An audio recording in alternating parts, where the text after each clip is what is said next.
What's going on YouTube? You guys probably noticed a different change or look about me. Obviously I shaved.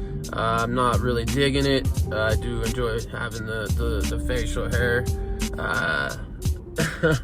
I just don't know, it's kind of long, so I decided to go clean cut, and I probably won't go clean cut again. I'll probably just shave it shorter. But anywho, I know you guys have been waiting for a while for this new feature that I'm doing, this black gloves, black mask.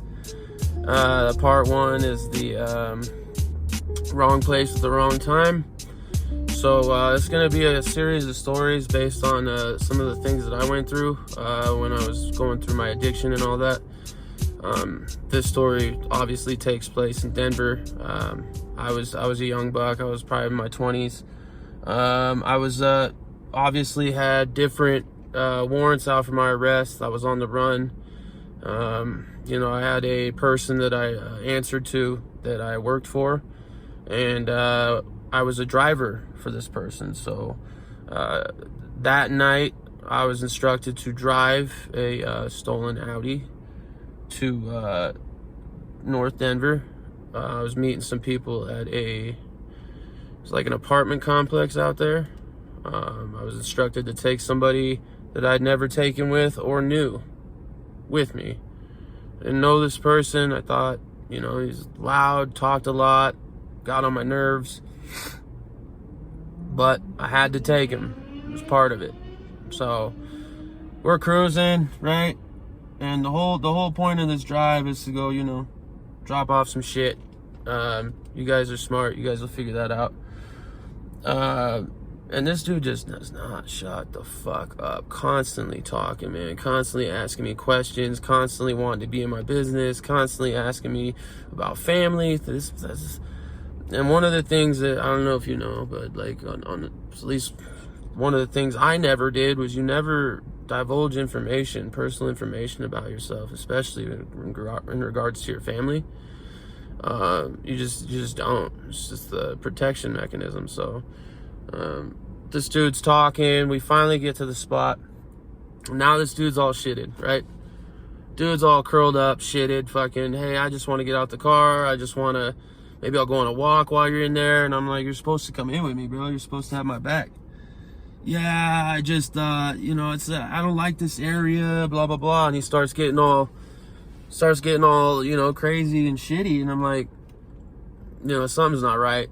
You know, something doesn't add up. So, I go inside. This dude locks the doors. He's asking me to keep the keys. And I'm like, no, bro, no way I'm leaving a G ride with you. I'll come out and this shit'll be gone. I don't even know him, right? So he covers himself up with some blankets in the back. It's two dudes. Knock on the door. Hey, I'm with so-and-so. I'm here to drop off, you know, whatever it is that you guys are looking for. Sure, homie, come on in. I go inside. You know, they got a bunch of stolen goods on the table. They got a bunch of stuff. And it's just like a little mini operation at mom's. That's what I took it as, because you got mom and dad in the back watching, I think, Seinfeld and shit. It's crazy.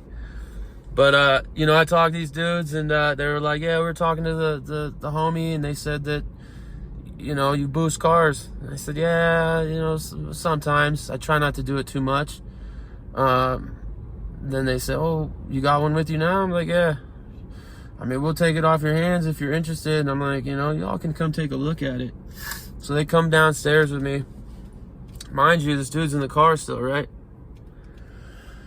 So they're looking at the car, and the other dude, or I think it was his brother or something's on the passenger side. And I just hear hey, yo. And the other dude looks at his homeboy and makes eye contact with him, and then I hear a click. And it's a very distinct click. It's the sound of a handgun being ready to fire. So it's one of those things where your life just kind of slows down. It goes in slow motion. But then the dude starts talking to me and saying, how do you know? Why is this dude in the back of your car? And this dude's pretending to sleep like a jerk off. They're like knocking on the windows and shit. Like, obviously they could see you, they know you're there, but he's still being a fucking idiot. So they unlock the door and they drag him out. And this dude just starts, bawling. I don't know him. Like, fucking, he drove me here. I don't know why I'm here. I don't know what happened. And I'm like, I don't know what the fuck is going on. And the dude that has the gun on me says, yo, I need to know why the hell you are with this dude. I don't know. I was told to bring him. Who told you? The person that I just delivered the stuff for. You're lying. No, I'm not. I don't know this motherfucker. I don't know anything about him. I don't want to know. All he does is talk. I told him, shut the fuck up. I didn't even want him to come, but they made me bring him.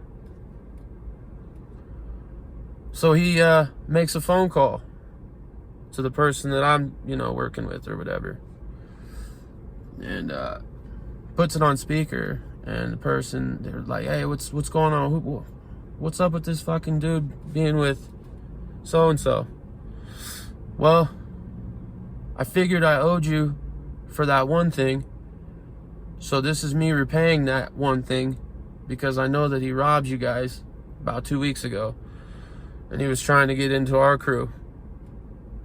So I let him in just knowing that he was just going to be that payback that I owe you. Dudes were like, oh, that's what's up. Driver has nothing to do with it. Please let my driver go. Driver had nothing to do with it. He has no information regarding him being that.